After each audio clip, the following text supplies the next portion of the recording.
I'm in my studio getting ready to look through a book of collage. I want to pay a little closer attention to what I like and don't like, so I have some ideas to bring forward into what I'm working on this week. This was one of the first collages I made, and other than this pickle guy being kind of cute, it's not anything that I'm particularly interested in. I really like the colors here. The lemon yellow and the blue is a really nice combination. A napkin, I like using that as collage over text. You can kind of see it, the text coming through, so I like that effect.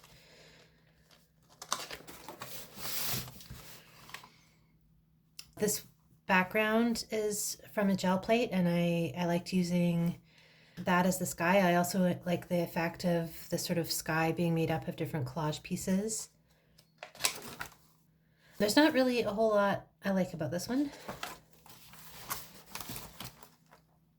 There's a little bit of map showing through, which I really like using in background. This was a printed image onto a piece of lined paper, and I really like that effect of printing onto lined paper and then using that as collage. That's something I want to bring forward. I really enjoy this bird looking straight on. It looks like, the bird is sort of challenging us.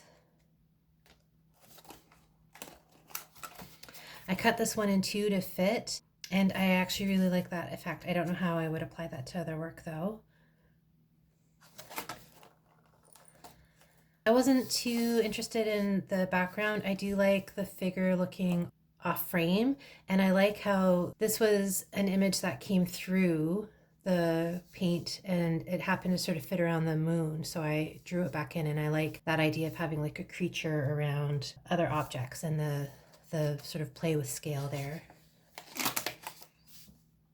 I really enjoy the black and white with the red. I think that really pops. Mixing animals, but specifically birds with like human parts, is something that has come through in my work, and for some reason I just find that really interesting.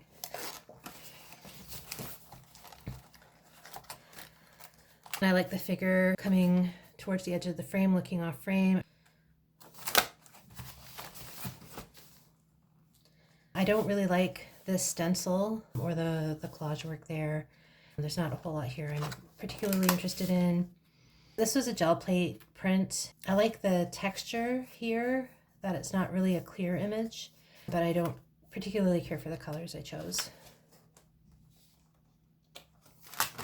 This is another gel plate image transfer, and then I put different pieces of collage on the background to do the pull. A lot of it was too dark, so you really lose a lot of the image.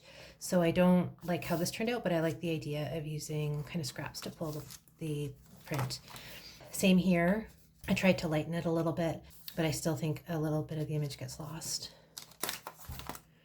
Something completely different. This was a dry point print from a workshop I did at Everyone Every Day that I just wanted to keep track of. I've never done it before or since.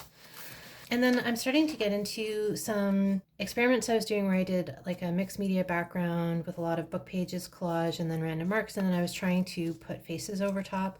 I am not great at drawing faces, so these are loose and experimental.